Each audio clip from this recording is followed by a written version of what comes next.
Bonjour les amis, j'aimerais partager avec vous aujourd'hui quelques points de vue concernant la situation générale de notre société, surtout en France, puisque bon, moi j'habite en France.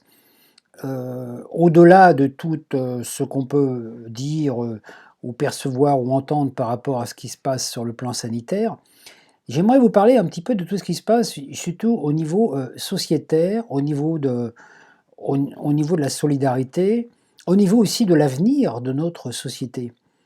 Parce qu'il est intéressant quand même de jeter un œil sur ce qui se passe, de faire des prises de conscience, pour développer davantage de discernement pour justement, participer à ce grand changement. Donc j'ai eu l'occasion récemment de tomber sur, des informations ou des choses qui sont venues à moi par le biais de synchronicité qui m'ont amené à réfléchir, à me poser des questions par rapport à ce qui se passe, en France, dans notre pays. Donc, déjà, il faut voir que la République française est constituée comme une société commerciale, à la base. Donc dès notre naissance, on nous colle un numéro d'identification, hein, numéro de sécurité sociale, comme si nous appartenions à cette société, comme si nous avions été dit: «Oh, celui-là, il m'appartient». Vous voyez, comme on fait un peu avec les poulets quand on leur met un numéro d'identité, hein. Et puis on vit aussi la même chose souvent aussi au niveau religieux où on vous baptise de telle ou telle religion avant de vous avoir demandé votre opinion. Parce qu'en fait, quand on vient dans ce monde, on est quand même des êtres libres et ça, il ne faut jamais l'oublier, hein. Donc nous sommes dans cette société, est censée une société donc bien gérée, est censée être prospère et apporter le bien-être à tous. Donc nous en sommes les membres et nous élisons un président dont le programme semble adapté à ce bien-être collectif, hein. En tant qu'administrés, il serait normal que nous récoltions une partie des bénéfices, comme les actionnaires d'une société. Mais nous ne sommes souvent considérés que comme des produits de consommation, des machines à produire pour rentabiliser, et pour entretenir cette machine, qu'il faut reconnaître, nous coûte fort cher. Toute société bien gérée doit toujours veiller au train de vie de ses membres, hein. Notamment, par exemple, dans une entreprise commerciale, quand il y a trop de frais de déplacement, trop de frais de personnel, trop de frais de gestion interne, bah, les dirigeants se réunissent et puis ils essayent de diminuer les frais. Hein, on voit des restrictions, par exemple. Donc certains avantages, certains privilèges qu'ont certains employés dans des entreprises sont supprimés pour justement permettre à l'entreprise de continuer à prospérer et puis voilà, à réaliser les bénéfices nécessaires. Donc à ne pas vivre, la société œuvre pour ne pas vivre au-dessus de ses moyens. Le président donc, qui est élu doit, selon le principe démocratique, respecter ses promesses pour continuer son mandat, hein, et choisir pour cela bon, des membres d'administration qui vont être adéquats à son programme, hein. Le principe de la démocratie est simple, c'est que plusieurs personnes proposent leur programme, plusieurs personnes éligibles proposent leur programme. Par le biais du référendum, le peuple décide celui qui propose le programme qui semble le plus adapté, donc qui va répondre à ses besoins et à ses exigences. À partir du moment où l'un des membres est élu, tous les autres qui se présentaient avec lui comme un peu comme concurrents ou qui proposaient un autre programme abandonnent leur programme pour permettre à celui qui est élu de réaliser le sien. Donc, vous voyez, il n'y a pas de principe d'opposition là-dedans, comme dans le gouvernement où il y a toujours un système d'opposition qui dit «Ah, l'autre il fait mal, moi je vais faire mieux», hein. Donc on se trouve vraiment dans une situation adaptée où tout le monde travaille pour le bien commun de la nation ou de la patrie. C'est le principe même de la démocratie. Donc le président, quand une personne est élue, avec un conseil d'administration, il est chargé de réaliser la mission et le programme qu'il a proposé, et non pas d'imposer n'importe quoi pour satisfaire ses ambitions personnelles. Hein. Donc c'est tout le principe justement d'une démocratie bien structurée. Hein. Dès l'instant qu'on essaye d'installer on peut dire un principe de démocratie, alors qu'on est dans les domaines politiques où on est toujours dans la division, opposition, etc., on se trouve toujours dans une contradiction, parce que dans la dualité. Pourquoi? Parce que la personne qui est élue, qui a un programme, qui veut réaliser son programme, parce qu'elle a intérêt pour être populaire, est automatiquement controversée par ceux qui n'ont pas été élus, qui, au lieu de participer à favoriser le bien-être, à peut-être conseiller correctement cette personne qui est élue, vont tout mettre en place pour pouvoir obtenir le prochain mandat. Donc pour démontrer que le président élu est un incapable quelque part, et qu'eux sont capables. Et c'est pour ça qu'on se trouve dans un truc incroyable, c'est que tous les gens qui se proposent dans les élections ont plein d'idées, ont plein de solutions pour régler les problématiques, mais une fois qu'ils sont élus, ils n'ont plus les solutions, ou leurs solutions ne fonctionnent pas. Alors ils se retirent au bout de leur mandat, ou des fois avant, et puis une fois qu'ils se sont retirés, ça y est, d'un nouveau, ils ont des solutions. Donc en fait, on se retrouve dans une situation où ceux qui sont les solutions, qui disent avoir les solutions, ne sont pas élus, et quand ils sont élus, ils n'ont plus les solutions. Donc voilà, on est dans un espèce de chaos. À la fin de son mandat, le président est remercié, et il touche une petite pension pour bons services rendus, mais ces privilèges devraient s'arrêter là. C'est le principe même de la République. Hein, à l'époque, quand les rois, quand le principe de la monarchie a été dissoute par la Révolution française, hein, que la République a été installée, les personnes qui ont pris la direction de la République étaient des citoyens. Donc ils étaient avant tout des citoyens qui avaient été choisis parce qu'ils semblaient disposer de compétences pour pouvoir gérer le collectif. Mais ils étaient citoyens, et quand ils abandonnaient leur mandat, ils retrouvaient leur citoyenneté et perdaient les privilèges de la situation qu'ils avaient eue. Hein. C'est un peu la même chose qui se passe. Hein. Quand un ouvrier qualifié quitte une entreprise ou qu'il est licencié, il ne bénéficie plus des avantages que lui procurait sa fonction. Par exemple, la voiture, l'appartement de fonction, etc. Tout ça, ça lui est retiré. Il se retrouve un citoyen, un être comme les autres qui doit vivre sa vie, assumer sa quotidienneté. Mais dans notre pays, ce n'est pas le cas. Les privilèges accordés aux élus sont royaux, et c'est pour cela que nombreux candidats désirent obtenir ces postes. Vous vous rendez compte, il suffit d'être président de la République une semaine ou d'être ministre pendant un mois pour avoir des avantages et des privilèges pendant toute sa vie. Il suffit donc, voilà, donc à quoi donc, on peut se poser la question, mais à quoi donc a servi la Révolution de 1789 qui était censée abolir les privilèges, rétablir l'égalité entre les hommes, et donc qui a établi cette déclaration aussi des droits de l'homme et du citoyen. Tant qu'il y a des privilèges, que les privilèges demeurent, il est évident qu'on reste dans un système quasi monarchique, déguisé en démocratie, mais qui n'en est pas un. Quand le président élu fait preuve d'incompétence, ce qui est souvent le cas, vu que la plupart du temps, le pays se trouve souvent dans un état pire au moment des départs de certains présidents sortants. Quand ce président déchu touche un salaire quasi confortable, vous savez, en France, un président touche plus de 5 000 € par mois de revenus, avec une possibilité en plus de siéger au siège constitutionnel, donc d'intervenir dans la Constitution, et tout ça pour la modique somme de 12 000 € par mois. Donc vous voyez déjà, c'est quand même un peu mieux que le RSA. En plus, il a le droit de bénéficier d'un appartement de fonction, généralement un appartement qui fait entre 100 et 200 mètres carrés, placé en plein centre de Paris, qui va coûter entre 6 000 et 12 000 € par mois. Ensuite, le président sortant choisit sa voiture de fonction. Et je peux vous garantir qu'il ne va pas choisir une Twingo ou une Clio. Il va prendre une belle voiture, qui touche entre 40 et 50 000 euros. Voilà. En plus, il dispose d'un secrétariat, de gardes du corps et parfois aussi d'un jet privé. Pour mener ce bas train de vie et conserver le titre de Monsieur le Président.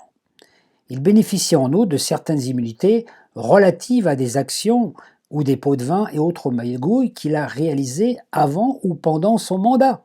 Vous voyez, par exemple, il peut être condamné à payer une peine de prison, mais être simplement assigné à résidence, et dans une résidence qui, étant la plupart du temps proche d'un château ou d'une super villa au bord de la Côte d'Azur, il faut avouer qu'à ce niveau-là, la peine de prison semble dérisoire. Par rapport à une personne qui va se retrouver en prison parce qu'elle n'a pas payé ses impôts, etc. Parce qu'elle n'avait pas les moyens. Donc il faut savoir que la société donc gouvernementale vit un peu au-dessus de ses moyens. Elle se retrouve dans la même situation qu'un homme. Imaginez un homme qui a une bonne situation matérielle, qui se marie. Et puis, il divorce. Alors, naturellement, sa compagne va réclamer une pension alimentaire pour pouvoir maintenir le train de vie qu'elle avait quand elle était avec cet homme, ce qui est une aberration quelque part. Naturellement, ça n'a rien à voir avec les pensions alimentaires des enfants, mais vous voyez, à partir de là, c'est-à-dire, j'ai bénéficié d'un train de vie, j'ai le droit toute ma vie quelque part. Voilà. Imaginez que cet homme se marie 3 fois, et que 3 fois de suite, il se trouve dans la même situation. Donc il aurait à payer et à entretenir pendant toute leur vie ses ex-épouses pour les maintenir dans le train de vie qu'ils avaient quand elles vivaient avec lui. Pourquoi ? Donc imaginez les sommes d'argent considérables que cet homme devrait être en train de payer, ce qui naturellement va nuire à sa vie quotidienne, puisqu'il va être submergé, il va être complètement, peut-être même ruiné par cela. Et c'est exactement la même situation dans laquelle se trouve notre société gouvernementale. Voilà, donc c'est comme si on était obligé d'entretenir des ex. Donc il faut savoir qu'en France, l'entretien de nos ex-présidents coûte au moins 10 millions d'euros par an, et je ne compte pas les députés, les ministres et tous les hommes, tous les autres conseillers. Résultat, la France vit au-dessus de ses moyens.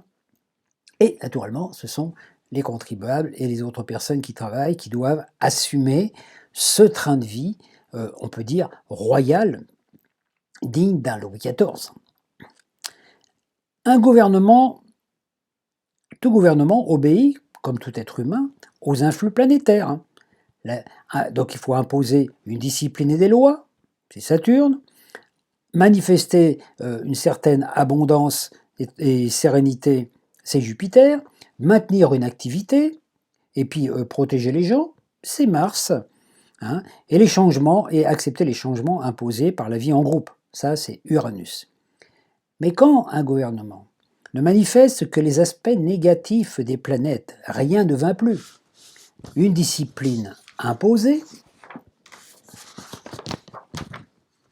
la rigueur, les interdictions, le confinement, l'abus de pouvoir et de biens sociaux, ça c'est Jupiter, le militarisme et le système policier punitif au lieu d'être préventif, donc ça c'est l'énergie de Mars, le côté militariste, et résultat, on a le chaos et la révolte, Uranus, ce qu'on est en train de vivre actuellement dans notre vie.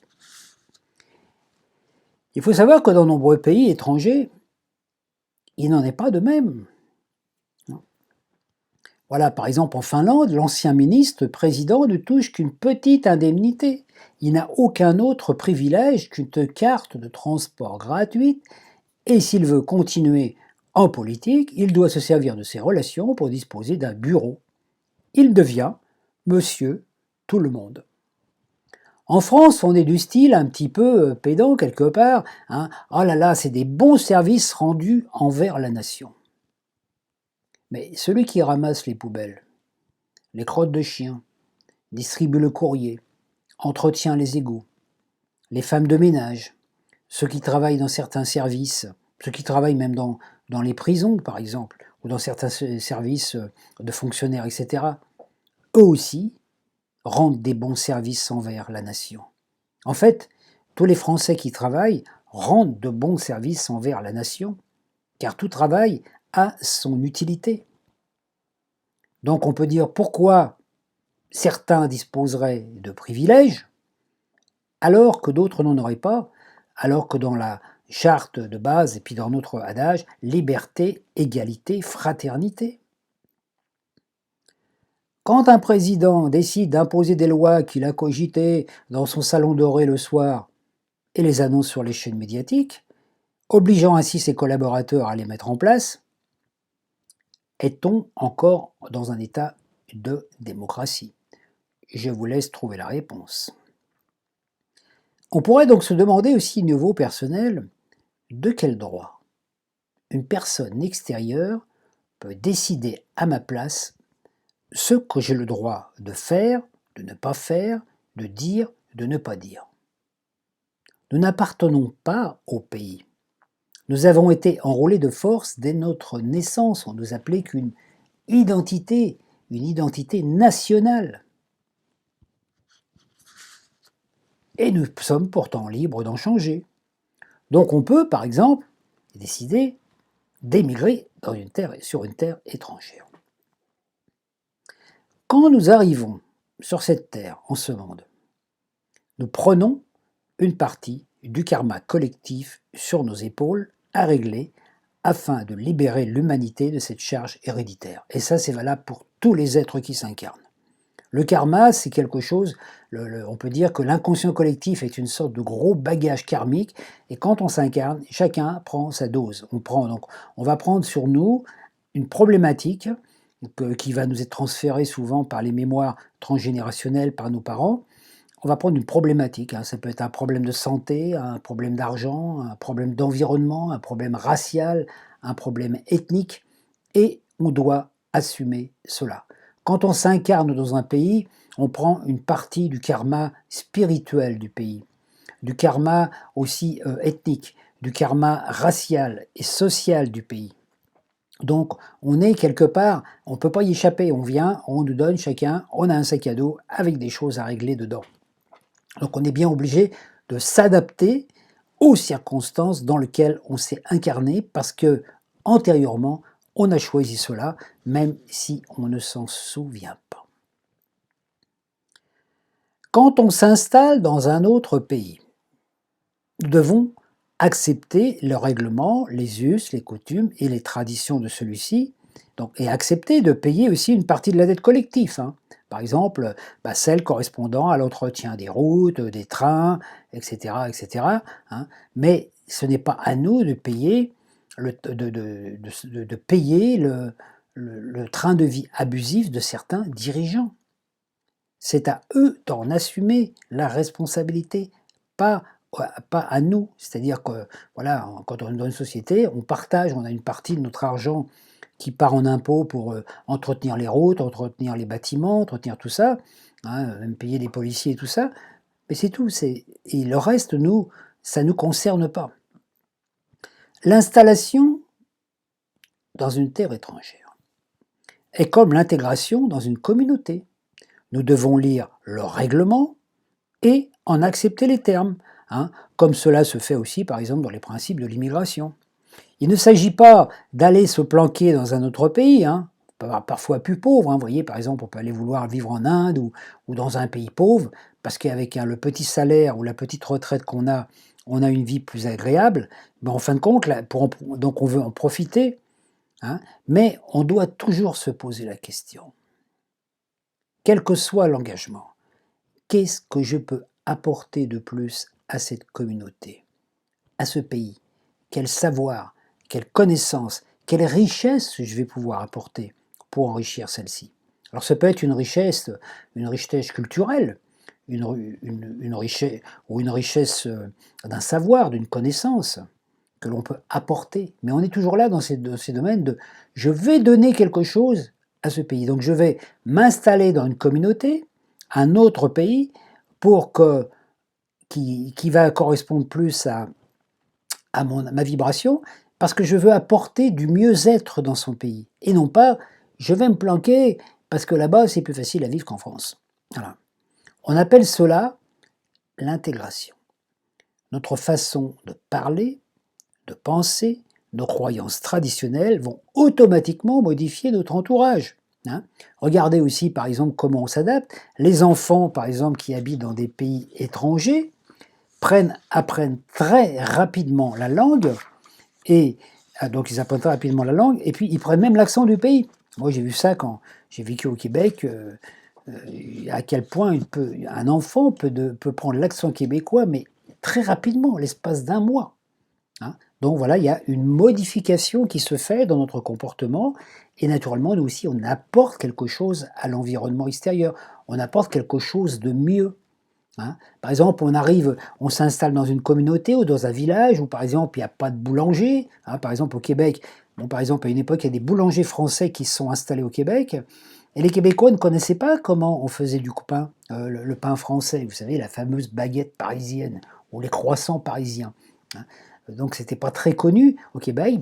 Maintenant, il y a des boulangeries françaises au Québec où des gens peuvent trouver ce pain qui n'existait pas avant. Donc, ça a enrichi le pays. Voilà. Hein. Donc, voyez, donc il ne s'agit pas non plus de renier ses origines, mais de ne pas les imposer. D'accepter, donc de s'adapter aux us et aux coutumes du pays que l'on choisit. Hein. Donc c'est une intégration, pas par assimilation, c'est un peu un partage, un échange. Voilà, un échange de valeurs qui fait que depuis qu'on est dans ce nouveau pays, on apporte quelque chose de plus. Et c'est ce que devrait aussi faire naturellement toute personne qui vient s'installer en France, venant de l'étranger, hein, et qui doit apporter un mieux-être, et qui ne doit pas venir en France nécessairement pour bénéficier juste de certains avantages sociaux, sans rien apporter de nouveau, de neuf.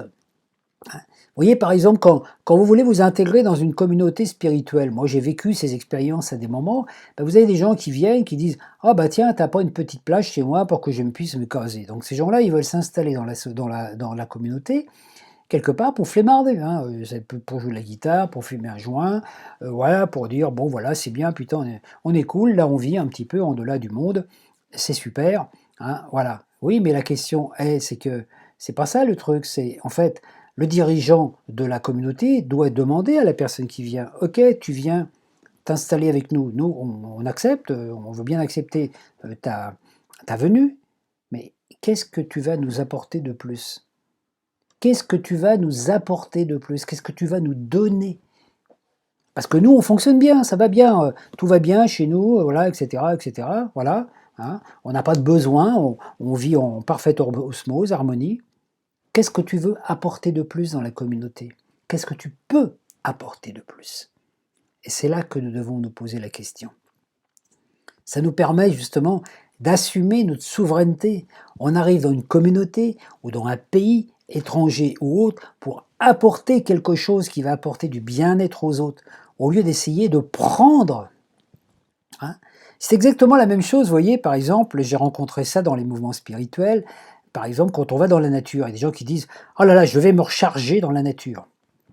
Je vais me recharger auprès des arbres, auprès des pierres, auprès des plantes. » Ok, c'est bien de s'en charger, mais il y a des moments, mais est-ce que tu n'as pas pensé un petit moment que aussi tu pourrais peut-être aller donner un petit peu à la nature? C'est-à-dire quand tu es quand tu es en contact, quand tu vois dans la nature un arbre qui est en mauvais état, par exemple, tu peux lui apporter de l'aide, peut-être couper des branches, le libérer de son lierre, lui apporter de l'amour, hein, l'aider par exemple à se débarrasser aussi peut-être de mauvaises herbes qui l'étouffent, etc. Il faut savoir donner tout le temps, parce qu'autrement, on est toujours en train de prendre. Et quand on prend, on est prédateur. On prend, mais on donne rien. Donc, on n'est plus dans la loi de l'échange. Hein. Voilà. C'est pour ça donc, que dans nombreux pays, voilà, il faut avoir trouvé un travail pour être accepté, car sinon, on risque d'être une charge sociale en plus, et cela n'apportera rien de plus de bien à l'ensemble. Hein. Donc là, on touche un problème, vous voyez, par exemple, par rapport à notre capacité d'émigrer, mais aussi à la capacité, par exemple, de l'immigration dans notre pays. Vous voyez. Quand une famille, par exemple, vit dans une petite maison. Imaginez un adulte, 3 enfants, avec une petite maison, un petit pavillon. Elle peut accepter d'agrandir sa famille, soit d'avoir d'autres enfants, hein, soit d'en adopter, par exemple. Voilà. Donc, mais elle doit savoir, les deux parents doivent savoir discerner pour ne pas dépasser certaines limites. Parce que si elle accepte trop de nouvelles présences, la place manquera, les moyens matériels seront insuffisants, il n'y aura plus assez de nourriture, ça a provoqué la discorde, il n'y aura pas assez à manger pour tous. À un moment dans ma vie, j'avais envie, comme voilà, on est tous un petit peu quelque part sauveurs dans l'âme, voilà, je me suis dit, tiens, si je gagne beaucoup d'argent, si je gagne de l'argent au loto, à cette époque-là, je joue au loto, j'ai dit, ben voilà, j'irai en Afrique et j'apporterai de la nourriture aux Africains qui meurent de faim, etc., qui n'ont pas de nourriture. Et puis, bon, ça c'est jamais fait parce que bon, l'argent, elle est pour rentrer. Et en fait, j'ai fait des rêves par rapport à ça. Après, on me disait, oui, mais c'est bien, Christian, mais si tu veux apporter, si tu veux nourrir tous les Africains, tu n'auras jamais assez d'argent pour les nourritures. Imagine que tu en nourrisses 60%. 60% de gens pauvres. Voilà, que tu vas pouvoir nourrir. Mais les 40% que tu n'as pas nourris, que tu ne peux pas nourrir parce que tu n'as pas les moyens, ben ces 40%-là, ils vont t'en vouloir. Et ils vont peut-être en vouloir à ceux qui ont bénéficié de tes avantages. Donc quelque part, il y aura toujours une sorte d'injustice. Alors c'est intéressant de voir, quand on parle par exemple des dons aux pays pauvres, on dit, oh, bah là, on va donner de l'argent en Afrique par exemple parce que c'est un pays pauvre. Alors ce qui est rigolo, c'est que quand on regarde l'Afrique, c'est un pays pauvre, mais la question est pourquoi? Parce c'est un pays qui est très exploité. Il y a des richesses extraordinaires dans ces pays-là, des mines de diamants et tout ça. Donc si ces pays sont pauvres, c'est parce qu'il y a des gens qui ont été là-bas pour piller ces pays, comme on a fait à différents moments aussi lors des colonisations dans les temps antérieurs, notamment à l'époque des rois, vous voyez, Louis XIV, par exemple, ou tout à l'époque aussi du règlement de la royauté anglaise, vous voyez, qui a colonisé la moitié de la planète, quelque part, avec tous ces empereurs, tous ceux qui ont voulu sans arrêt dominer le monde. Donc c'est intéressant de percevoir que il faut savoir discerner. Donc par exemple, voilà, le principe est identique dans un pays. Il faut savoir limiter. Par exemple, quand un pays prospère, il peut ouvrir ses portes pour justement favoriser la venue de personnes qui vont pouvoir enrichir avec leur savoir et puis aussi s'enrichir eux-mêmes. Donc ils vont pouvoir s'intégrer, donc apporter une partie d'eux-mêmes, etc. Voilà. Et quand le pays est en crise, qu'il y a vraiment pratiquement juste de quoi manger pour la population résidente, il faut fermer les portes. C'est une évidence, on ne peut pas toujours laisser les portes ouvertes. Faites l'expérience chez vous, si vous êtes dans un état de générosité, puis ouvrez votre porte à toutes les personnes, vous voyez ce qui se passe. Moi, à un moment, ça m'est arrivé, vous voyez, par exemple avec l'astrologie, où j'avais proposé sur Internet de faire des thèmes gratuits à beaucoup de personnes. Je l'ai fait, j'ai été submergé pendant des mois et des mois, j'ai travaillé gratuitement, sans rien toucher en contrepartie, et puis à un moment, je me suis dit, et je me suis aperçu qu'en fait, les gens qui recevaient des thèmes gratuits, ça leur servait à rien, parce que une fois qu'ils avaient reçu l'information par mois, comme c'était gratuit, ils allaient en trouver un autre. Ou peut-être que quand ils avaient un peu d'argent, ils allaient acheter un livre d'un autre astrologue ou d'un autre truc. Donc en fait, moi je perdais mon temps à vouloir donner de la nourriture, comme on dit, de la nourriture qui ne servait à rien, vous voyez. Comme on dit des fois aussi donner des perles aux pourceaux, vous voyez, c'est un petit peu ça. Donc non, chaque chose, il y a toujours cette loi de donner pour recevoir.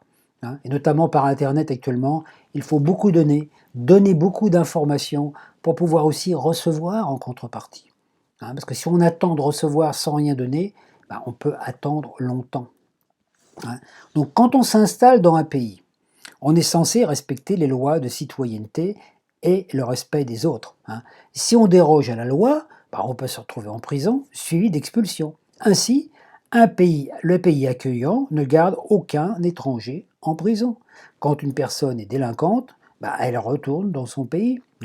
Voilà, ce n'est pas du racisme, mais simplement que la personne n'arrive pas à s'intégrer dans ce nouveau pays et naturellement, on la remet dans son contexte originel. Il n'y a point du tout de rejet ni de racisme là-dedans, c'est simplement une évidence.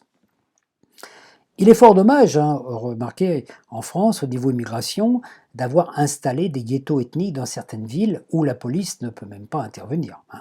Ce sont des lieux où naissent les vocations de délinquance, hein.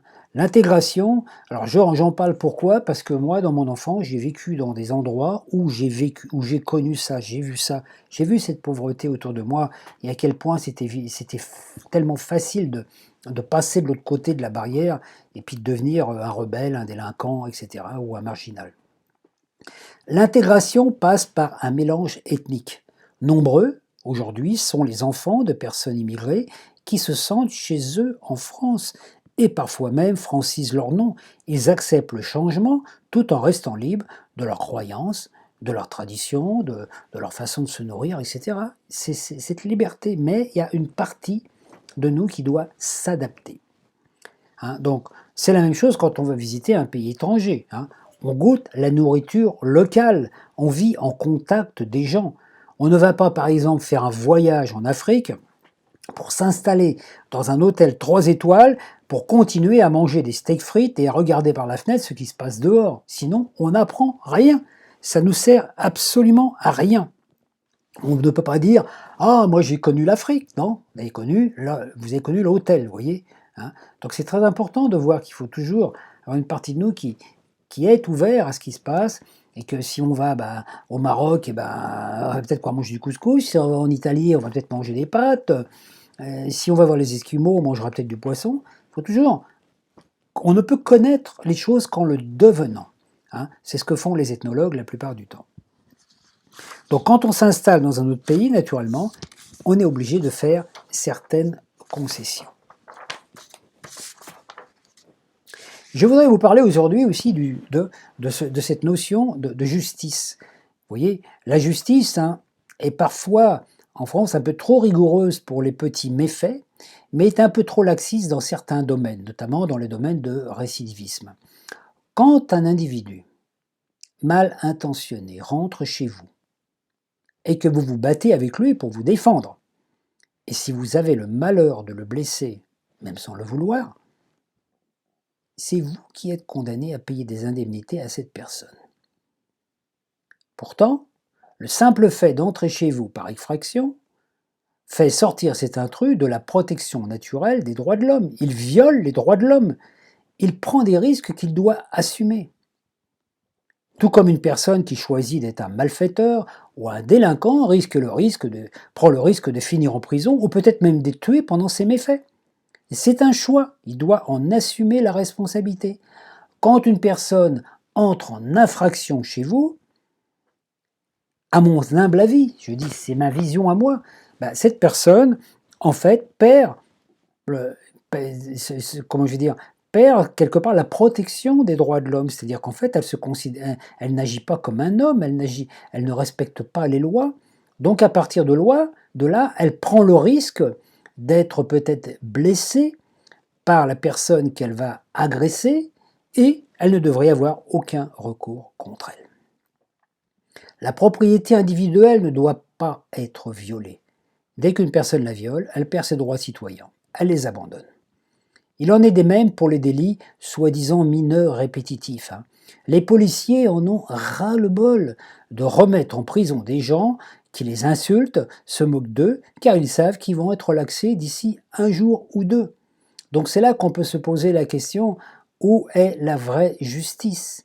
La vraie justice, c'est la justice, c'est pas inutilement de condamner des gens, c'est la justice doit être une certaine rigueur, mais en même temps avec une certaine souplesse. Il faut adapter chaque cas à la réalité de ce qui se passe et pas appliquer bêtement des lois comme ça, hein, par rapport à des choses comme on voit actuellement aussi, par exemple, il y a une différence fondamentale entre un enfant qui vole une pomme parce qu'il n'a rien mangé depuis quelques jours, hein, et puis et puis quelqu'un qui va voler, je sais pas, un lecteur CD par exemple dans un supermarché. Voilà. Pourtant, la condamnation est presque la même. Donc le respect des droits de l'homme est fondamental dans notre pays, hein. Il y a plus de 58 pays qui ont ratifié cette convention et personne n'est habilité, aucun président, aucun chef d'État n'est habilité de modifier quoi que ce soit. sans qu'il y ait une réunion de tous ces pays pour peut-être changer ou modifier ou faire des amendements. Toute personne qui ne respecte pas les droits de l'homme ne peut bénéficier des protections que ces déclarations apportent. Il faut donc s'adapter à la vie en société tout en restant libre. Personne n'a le droit de nous imposer quoi que ce soit, fût-ce au nom d'une protection, qu'elle soit militaire, qu'elle soit sanitaire. Chacun doit rester libre de ses droits. C'est ça l'ère du Verseau. Nous devons trouver donc un équilibre entre nos deux polarités, le masculin et le féminin, l'intellect et l'amour, la vie extérieure et la vie intérieure, la vie spirituelle. Quand les rois se définissaient comme élus des dieux parce ils avaient reçu la bénédiction d'un pape, alors qu'ils étaient des tyrans, on est au Moyen-Âge. Et de nos jours, le processus de filiation s'accomplit de la même façon en politique. Chaque président a son petit poulain qui un jour viendra le remplacer. Une fois en place, celui-ci critiquera son prédécesseur, donc celui qui l'a protégé. Mais ça, c'est dans le côté extérieur, ce que vous voyez sur les médias, les écrans télévisés. Mais peut-être que le poulain et son protecteur se retrouvent le soir pour aller festoyer ensemble. Je vous laisse réfléchir là-dessus. Le but n'est pas de... Je ne vous révèle pas tout cela pour que vous critiquiez ou que vous condamniez, il n'y a rien à juger. Moi, je ne juge personne. Je constate simplement des choses qui me paraissent justement invraisemblables à notre époque parce que on revit la même expérience actuellement qu'en 1789. Les gilets jaunes, donc nos gilets jaunes, sont exactement ceux qui, en 1789, étaient devant les grilles des Tuileries et réclamaient la liberté, moins d'impôts. Avec à Louis XVI et à Marie-Antoinette, qui, il faut se rappeler, abusaient quand même pas mal des biens sociaux, parce qu'en dépensant des sommes énormes pour ses toilettes. Alors que le pauvre Louis XVI, lui, il voyait pas trop à côté. Il était, voilà, mais bon, tous les abus qui ont été générés par les rois depuis les Louis, etc., Louis XIII, Louis XIV, Louis XV, Louis XVI, naturellement, c'est Louis XVI qui a payé les pots cassés. Donc, il faut s'adapter aux règles de la vie en société en restant libre de ses choix et convictions, sans les imposer à quiconque. Quant à ceux qui dirigent, ils ne doivent pas agir comme des dictateurs, ils sont simplement élus pour un programme, ils ne sont pas le pouvoir, on leur donne le pouvoir, ils ont des droits avant d'avoir des devoirs. Et ils ne sont pas au service de leur ego, mais au service de la nation, donc au service du peuple. Et quand ils ont terminé leur mandat, ils redeviennent des citoyens à part entière. Tant que cela ne sera pas établi, l'argent, c'est l'argent et les avantages et les privilèges qui dirigeront le monde et qui feront que nous vivrons toujours les mêmes difficultés. Tant qu'on ne réalise pas cela, on perpétue le principe de la royauté, et la République n'existe plus. Elle est bafouée jusque dans sa convention première. Je vous ai dit au début que la République est une société. Nous en sommes les actionnaires. Mais nous sommes toujours libres de voter pour un autre président, un qui, normalement, réalisera le mandat. Et regardez le processus. Il est identique dans le corps. On veille à ce qu'on ingère, à ce qu'on intègre, exactement comme un pays aussi intègre les ethnies immigrantes. On privilégie ce qui fait du bien à notre corps, nos cellules, c'est notre peuple, et c'est à nous de le respecter. C'est ainsi qu'on peut devenir souverain de notre corps, être maître de nos pensées, de nos émotions, de nos actions, de nos sensations et de nos décisions. Quant à notre place dans la société, elle est claire. Il faut donner pour recevoir, donner de soi pour être récompensé, et non désirer recevoir sans rien donner. Quand on se retrouve sans emploi, on a besoin d'aide pour se recycler. L'aide nous est donnée pour réaliser ce changement. Ça peut être une allocation, chômage ou autre. mais pas pour demeurer sur la touche. Car tout ce qui fait partie du collectif, notamment ramassage des poubelles, la police, nettoyage des rues, l'entretien des bâtiments, a besoin de notre participation. Donc nous pouvons vivre un moment de marginalité, je connais cela puisque je l'ai vécu, je me suis dissocié du système, je me suis mis un peu en marginalité, mais pendant ce temps de marginalité où j'ai touché une petite allocation, c'est là que j'ai cherché comment je pourrais, moi, retourner dans le monde pour apporter un mieux-être dans le monde, tout en faisant partie du monde, tout en étant actif, on fait partie, même on peut vivre même dans un endroit isolé, mais on fait partie du monde. Le monde, c'est nous. Nous sommes tous une, nous sommes tous un. Quand nous faisons un travail sur nous-mêmes, que nous nous libérons de certains vieux programmes, c'est toute l'humanité qui en bénéficie. Donc le travail ne s'arrête jamais. Hein. Alors, dans notre vie, s'il nous arrive de temps en temps de tendre la main comme ça pour quémander quelques sous parce qu'on a faim, il importe d'utiliser ce qui nous est donné.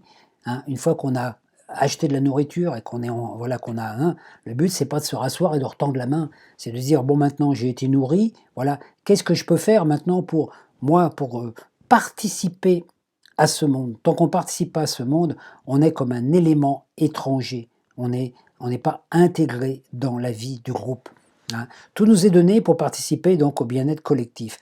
On peut vivre une période donc de marginalité nécessaire pour prendre du recul, mais on ne doit pas s'y installer.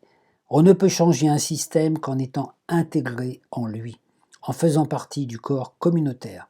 Critiquer ne sert pas à grand-chose. Aussi, au lieu de critiquer les personnes en place, il faut apporter des solutions fiables. Oser prendre sa place, oser dire ce qu'on pense.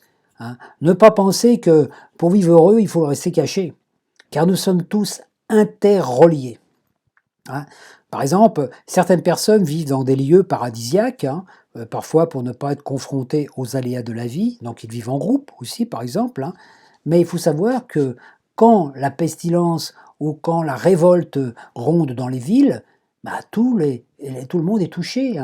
Imaginez qu'il y a une famine par exemple dans une ville comme Paris, les Parisiens vont partir de Paris, qu'est-ce qu'ils vont faire? Ils vont investir les campagnes environnantes.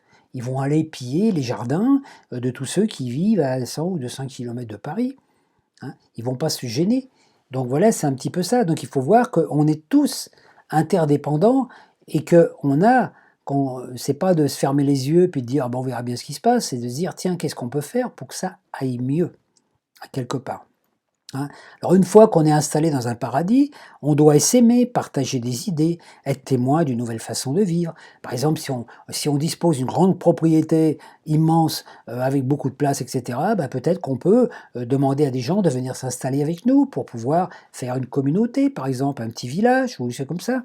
Il faut toujours, les biens qu'on possède, on doit les faire fructifier, ainsi que nos talents. À la fin de notre vie, il nous est demandé qu'as-tu fait de tes talents? Alors les talents, ça peut être la parole, ça peut être l'écrit, ça peut être la construction, peu importe, chacun a des talents différents, mais c'est ainsi qu'on pourra se placer en être souverain et que nous sortirons totalement de cette notion de victime, comment je vais dire, conditionnée par un système extérieur. Quand les humains, quand l'humanité aura atteint un état de souveraineté intérieure, vous verrez que tout changera à l'extérieur. Parce que nous n'aurons plus besoin de dirigeants qui nous imposent leur façon de voir. Alors actuellement, on se dit des fois, bon, ça serait bien qu'il y ait un gouvernement collectif, par exemple, un groupe de personnes qui dirigent, etc. Oui, qui dirigent avec une certaine forme de sagesse. C'est vrai que les sages, il n'y en a pas beaucoup au gouvernement. Du moins, on n'en a pas vu beaucoup jusqu'ici. Donc, mais l'important, c'est de se dire, oui, mais est-ce qu'une masse populaire, si vous prenez par exemple un groupe de personnes qui sont dans une manifestation, est-ce que vous croyez qu'ils vont suffisamment s'entendre? Et qu'est-ce qu'il faut? Il faut automatiquement un leader. Donc c'est pour ça que dans une société, il y a un président. Mais le leader, c'est pas lui qui décide pour les autres, mais c'est celui qui fédère les autres. C'est celui qui doit arriver à être, je dirais, entre parenthèses, plus intelligent que les autres pour pouvoir synthétiser toutes les idées contradictoires pour prendre des décisions fort utiles à la société. C'est comme ça qu'on peut considérer, qu'on peut voir si un gouvernement est à la hauteur du challenge qu'il doit réaliser, hein, c'est les résultats. On reconnaît un arbre à ses fruits. Et c'est vrai qu'il est fort dommage dans notre pays que même certains présidents qui ont donné des fruits pas terribles, il faut le reconnaître, hein, parce qu'on est encore en train de manger un petit peu, de subir les pépins des fruits un peu pourris qu'ils nous ont laissés, et bien ces paysans, ils vivent dans une abondance extraordinaire, hein, dans une espèce de... Et c'est la plupart, c'est la masse des gens populaires qui doit le vivre. Regardez le confinement, par exemple. Hein, quand vous avez, dans les derniers confinements, vous avez des gens qui ont été confinés dans des appartements à Paris, dans les cités, des fois des familles entières confinées dans 30 mètres carrés. Alors vous avez des gens qui ont été confinés aussi sur la Côte d'Azur. Hein, des gens qui avaient des gens qui avaient des couples, qui avaient des villas de 200, 300 mètres carrés avec piscine et jacuzzi. Et vous voyez, le confinement, c'était pas la même chose quand même pour eux.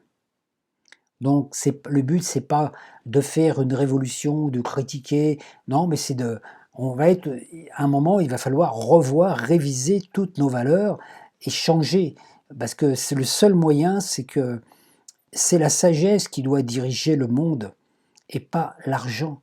L'argent n'est pas mal en soi, c'est qu'est-ce qu'on en fait. Donc si vous incarnez dans cette vie présente et que vous disposez de belles sommes d'argent ou de belles propriétés, bah, vous avez une mission vis-à-vis de l'humanité.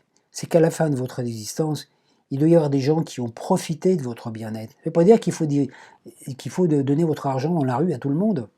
Non, mais si vous avez une immense propriété, bah, peut-être aider des gens à acquérir un bout de terrain, construire leur maison dessus. Hein. Le but d'une personne riche, c'est qu'à la fin de sa vie, elle doit avoir donné vie, permis à des personnes de devenir riches. Hein. Si vous êtes millionnaire, à la fin de votre vie, il doit y avoir plus de millionnaires grâce à vous. Ainsi, vous aurez apporté votre contribution à l'humanité. Donc voilà, c'est un petit peu, c'est là-dessus que nous devons réfléchir actuellement. Hein. Donc le but n'était pas dans cette vidéo de critiquer les présidents en place et tout, mais c'est pas le président même, parce que eux ils profitent des avantages qui sont là, mais c'est de se dire peut-être qu'il va falloir changer des paramètres et des paradigmes dans la société si on veut aller vers quelque chose de nouveau et qu'on doit s'affranchir totalement, surtout dans notre pays de France, à cette notion de hiérarchie royale, un petit peu les rois, comme à l'époque des rois, vous voyez, c'est-à-dire le fils hérite du père, etc. Hein, et que nous n'ayons plus de présidents qui se comportent un petit peu comme des monarques absolus, mais plus comme des citoyens qui sont là pour vraiment nous aider à mieux vivre ensemble. Je vous remercie de votre écoute et puis bah, n'hésitez pas à mettre des commentaires vis-à-vis de ces vidéos parce que ça m'intéresse. Ce sont des sujets que j'aborde peu souvent, mais là voilà, ça m'a été impulsé de partager avec vous ces informations, hein, parce que on est dans une période où on doit quand même porter notre attention sur ce qui se passe autour de nous. Je vous souhaite une très bonne journée. À bientôt.